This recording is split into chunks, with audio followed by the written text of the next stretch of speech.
Ready to teleport your ETH from the world of Polygon to your Phantom wallet on Solana? Let's make it happen. First, head over to the official Polygon Bridge website and connect your MetaMask wallet, making sure you're on the Polygon mainnet. This is crucial for the bridge to recognize your ETH on the Polygon network.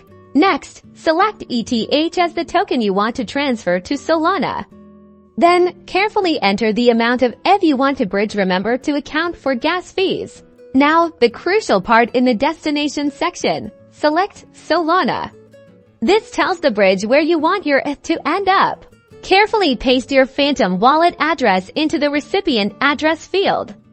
Double-check every digit to avoid accidentally sending your ETH into the abyss. Review all the details one last time: the amount, the destination network, and especially your Phantom wallet address. Once you're sure everything is correct, initiate the transfer. MetaMask will pop up asking you to sign the transaction.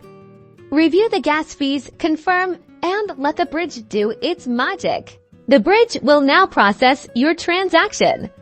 This might take a few minutes, so be patient. You can track the progress on the bridge's interface. Once the transaction is confirmed, your ETH will appear in your Phantom wallet, ready to be used on the Solana ecosystem. Congratulations! You've successfully bridged your ETH